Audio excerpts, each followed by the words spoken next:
غیر اللہ سے دعا مانگنا اور ان سے شفاعت طلب کرنا یہ ظاہری شرک ہے، اور یہ کفار مکہ کا شرک تھا۔ خواجہ نہ دے گا تو پھر کون دے گا؟ اب یہ ڈائریکٹ خواجہ سے پکار رہا ہے، خواجہ سے مانگ رہا ہے، خواجہ کے سامنے التجا کر رہا ہے، اللہ کے ساتھ نہیں۔ یہ شریک نہیں کر رہا بلکہ الحاد کے راستے پر ہے کہ یہ اللہ کو چھوڑ کر صالحین نیک بزرگوں سے اپنی حاجات پوری کروانے کے لیے ان کو پکار رہا ہے۔ جیلانی کے نام پر اگر 11ویں والے دن ہم نے دودھ نہ دیا، پیر ہماری بھینسیں مار دے گا، یہ کیا ہے؟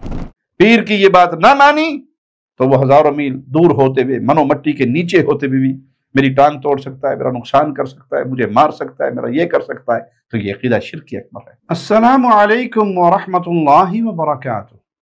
ان الحمد للہ نحمده ونستعینه ونستغفره ونعوذ باللہ من شرور انفسنا ومن سیئات اعمالنا من يهده الله فلا مضل له ومن يضلل فلا هادي له أشهد أن لا إله إلا الله وحده لا شريك له وأشهد أن محمدا عبده ورسوله أما بعد۔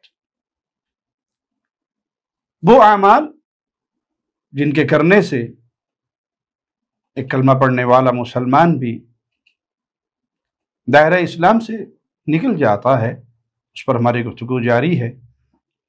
آج ہم ایسی دوسری چیز جیسے الناقض الثانی، یعنی دوسرا ناقض، وہ کام جو مسلمان کو بھی کافر بنا دیتا ہے، اس پر گفتگو کریں گے، اور وہ ہے من جعل بینہ وبین اللہ وسائط، جو شخص اپنے اور اللہ کے درمیان واسطے اور وسیلے بنا لے، غیر اللہ کو واسطہ سمجھے، وسیلہ سمجھے، یدعوہم، ان سے دعا مانگے،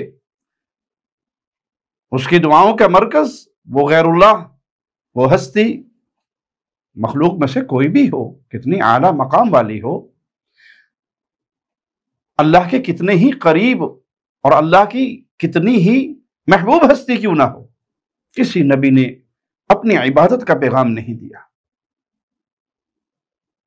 یہ جو انبیاء کی، صالحین کی، اولیاء کی پوجا کرتے ہیں، یہ انبیاء کی تعلیمات کی مخالفت کرتے ہیں۔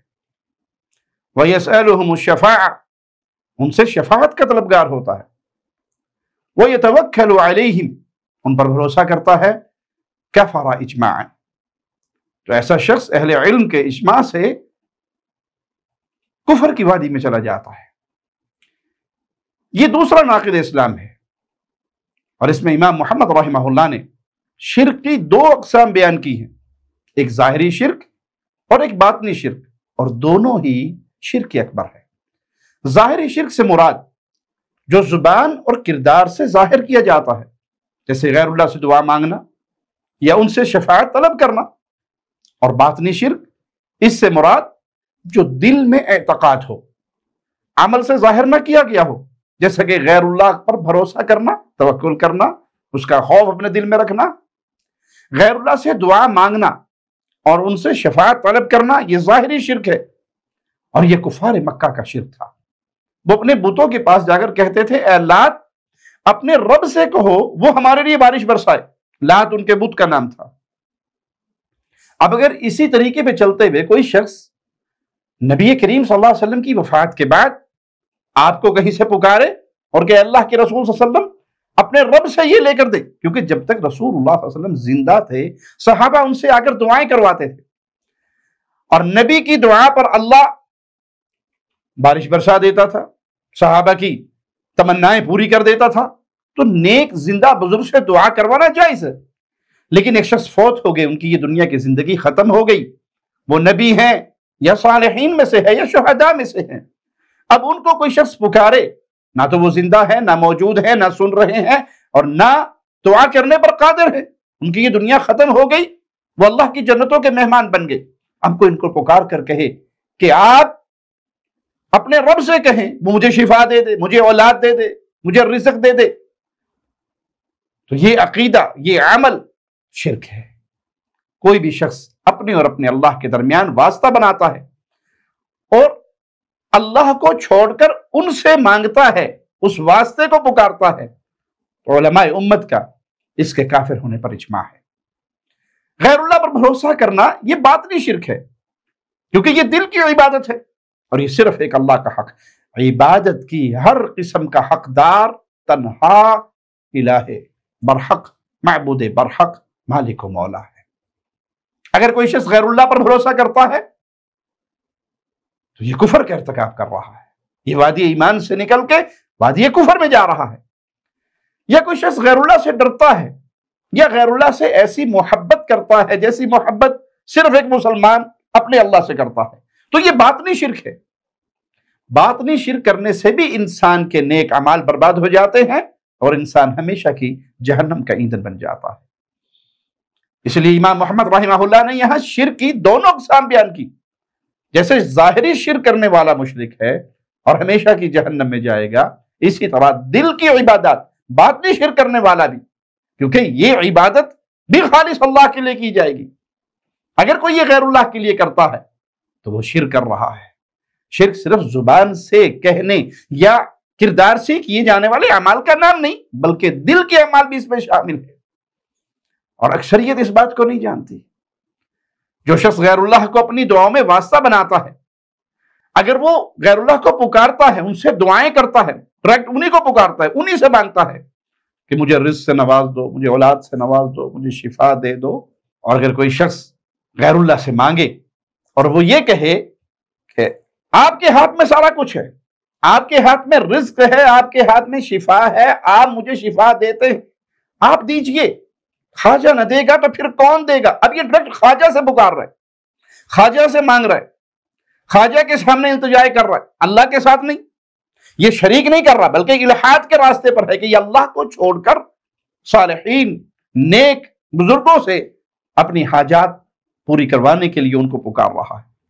یاد رکھیے دعا بہت عظیم عبادت ہے، اور یہ حق صرف ایک اللہ کا ہے۔ عبادت کی ہر قسم اللہ کا حق ہے، اور دعا عبادات میں بڑی عظیم عبادت ہے، اور اس کا سبق ہمیں انبیاء کی سیرت سے بھی ملتا ہے کہ دعا جب مانگنی ہے، پکارنا جب ہے، خالص ایک اللہ کو۔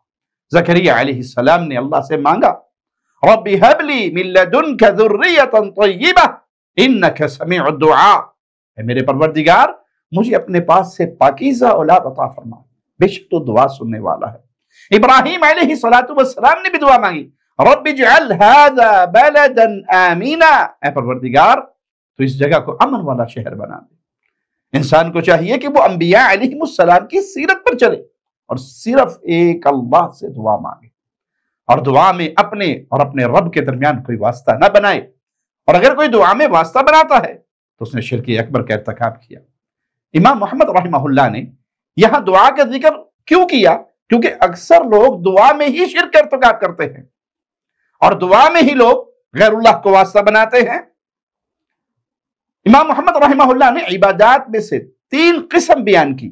نمبر 1 دعا، اور یہ ظاہری عبادت ہے، اور اس کا ذکر اس لیے ہوا کہ اکثر لوگ دعا میں شرک کرتے ہیں، پیروں کو پکارتے ہیں، بزرگوں کو پکارتے ہیں، صالحین کو پکارتے ہیں، جنات کو پکارتے ہیں، ملائکہ کو پکارتے ہیں۔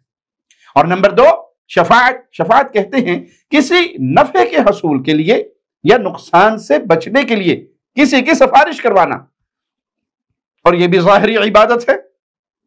مثال کے طور پہ کوئی انسان یہ کہے، اے اللہ کے رسول صلی اللہ علیہ وسلم میرے لیے میدان محشر میں شفاعت کرنا۔ اب یہ پکار کس سے رہا ہے؟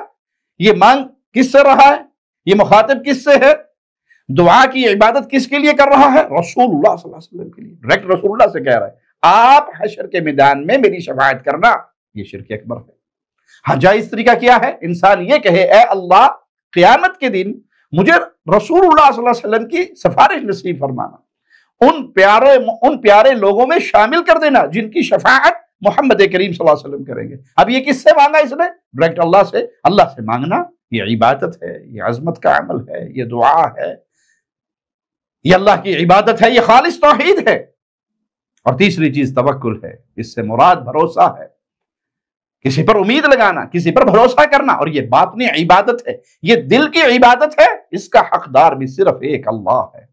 مثال کے طور پہ کوئی شخص بیمار ہو جائے اور علاج نہ کروائے، سبب بھی اختیار نہ کرے، اللہ کو بھی نہ پکارے، بلکہ جب اسے کہا جائے علاج کروا لو، وہ کہے مجھے اپنے پیر پہ بڑا بھروسہ ہے، میں نیواں، میرا مرشد بڑا اونچا، میرا مرشد مجھے شفا دے دے گا، میرے مرشد کی نظر کرم جب میرے پر ہوگی بیماری ٹل جائے گی۔ اب وہ یہ عقیدہ رکھنے سے مشرک ہو جائے گا، اگرچہ وہ اپنی زبان پر اس کو لا نہیں رہا، یہ بات اس کے دل کے اندر ہے۔ تو اس کے بھروسے کس پر ہیں؟ اللہ پر نہیں، اپنے پیر پر، اپنے بابے پر، اپنے بزرگ پر، اپنے حضرت پر، اپنے بنائے اور تراشے ہوئے الہ پر۔ یہ عمل بھی اسے اسلام سے خارج کر دے گا۔ اسی طرح غیر اللہ سے ڈرنا، یہ باطنی عبادت ہے، اور یہ حق ہے صرف ایک اللہ کا کہ بندہ ہر وقت اپنے اللہ سے ڈرے۔ کیوں؟ اللہ وہ ہستی ہے جو انسان کو ہر وقت ہر جگہ چیک کر رہی ہے، دیکھ رہی ہے۔ اس کے لیے کوئی غیب نہیں ہے، کوئی آڑ نہیں ہے۔ پہاڑ کی جڑ کے اندر بھی کالی سیاہ چیونٹی چلتی ہے تو اللہ اس کو وہاں دیکھتا بھی ہے، اس کا رزق وہاں پہنچاتا بھی ہے۔ انسان کہیں چھپ جائے، چونا گچ کیے ہوئے مکانوں اور پہاڑوں کی غاروں میں چلا جائے، اللہ اس کو وہاں بھی دیکھ رہا ہے۔ لیکن اگر کوئی یہ کہے کہ میرا پیر قبر میں دفن ہوتے ہوئے بھی، میرے سامنے موجود نہ ہوتے ہوئے، ہزاروں میل دور ہو کر بھی، یا قبروں میں منو مٹیوں کے نیچے دبا ہوا بھی مجھے دیکھ رہا ہے اور سب کچھ کرنے پر قادر ہے، ایسے اکثر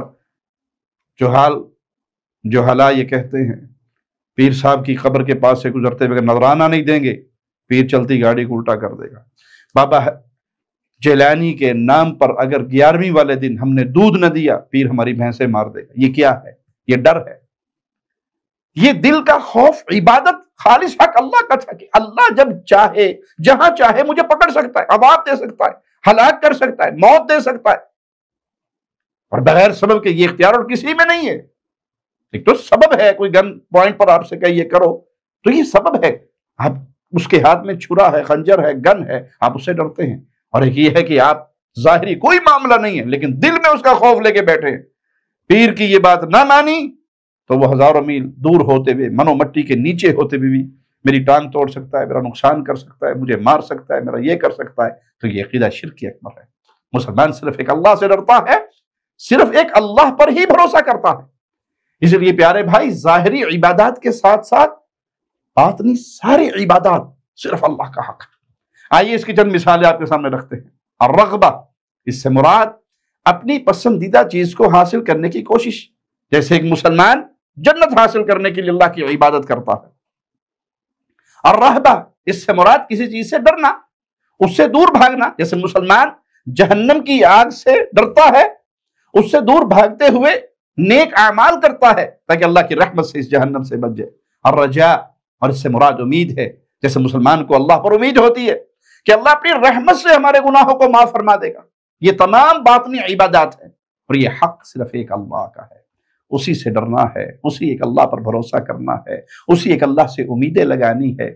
اور جو ان باطنی عبادات کو غیر اللہ کے لیے کرتا ہے وہ مشرک ہے، وہ شرک اکبر کا ارتکاب کر رہا ہے۔ اگرچہ وہ اپنی زبان پر ان جملوں کو نہ لائے لیکن اس کا عقیدہ، اس کے دل کی تمنائیں، سوچیں، وہ اس کو دائرہ ایمان سے نکال کر دائرہ کفر میں شامل کر دے۔ کسی شخص سے کہا جائے آؤ اپنا رزق کماؤ، بیوی بچوں کے لیے روٹی روزی کمانے کے لیے محنت کرو، اور وہ کہے نہیں، ہم تو بابا کے در کے ملنگ ہیں، بابا ہمیں بھوکا نہیں مرنے دے گا، وہ ہمیں ضرور رزق دے گا۔ یہ عقیدہ کیا ہے؟ یہ شرک ہے۔ کوئی شخص اپنا علاج کروائے اور یہ عقیدہ رکھے کہ اس دوائی میں اور ڈاکٹر کے اس نسخے میں شفا ہے، یہ دوائی بذات خود مجھے شفا دیتی ہے، ڈاکٹر کے ہاتھ میں شفا ہے، اس کا یہ عقیدہ رکھنا شرک ہے۔ کیونکہ دوائی ایک سبب ہے، ڈاکٹر کا نسخہ لکھ کر دینا اور وہ میڈیسن لینا یہ ایک سبب ہے، اس سبب میں شفا ڈالنے والا اللہ ہے۔ اس لیے آپ دیکھیں کہ بعض دواخانوں پر شفا خانہ لکھا ہوتا ہے، غلط ہے، یہ دواخانہ ہے، یہاں سے دوائی ملتی ہے، شفا تو اللہ کے ہاتھ میں ہے۔ اس لیے گولی کھائیں، دوائی کھائیں، سبب اختیار کریں لیکن بھروسہ اللہ پہ کریں کہ اس میں شفا تب ہوگی جب اللہ ڈالے گا۔ جیسے ایک صحابی، اب سبب اختیار کرنے کا حکم ہمیں رسول اللہ صلی اللہ علیہ وسلم سے ملتا ہے۔ ایک صحابی نے اگر پوچھا میں اپنی اونٹنی کو چھوڑ دوں اللہ بھروسے پر، اللہ پر بھروسہ کرتے ہوئے، آپ نے فرمایا نہیں، اعقلھا ثم توکل علی اللہ، گھٹنا باندھو، یہ بھاگے نہ، یہ سبب اختیار کرو اور پھر اللہ پر بھروسہ کرو کہ اس سبب کو فائدہ مند بنانے والا اللہ ہے۔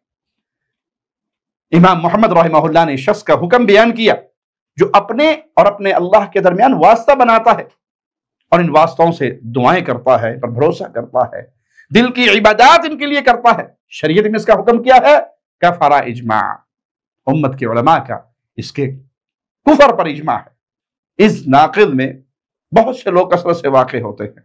اللہ سے دعا ہے اللہ ہمیں توحید کا صحیح فہم عطا فرمائے، صحیح سمجھ عطا فرمائے کہ غیر اللہ سے پکار، غیر اللہ سے دعا مانگنا، ان کو پکارنا، ان سے اپنی حاجات طلب کرنا، یہ دعا کے اندر شرک ہے۔ دل کی عبادات کا حقدار بھی صرف اللہ ہے، باطنی طور پر غیر اللہ سے ڈرنا، ان پر امیدیں لگانا، ان پر بھروسے بنانا، یہ انسان کو ایمان کی لذت سے محروم کر دینے والے عمل ہے۔ اللہ سے دعا ہے اللہ ہمیں ان اعمال سے، ان عقائد سے محفوظ رکھے اور خالص توحید پہ چلنے کی توفیق عطا فرمائے۔ اقول قولی ھذا واستغفر اللہ لی ولکم ولسائر المسلمین۔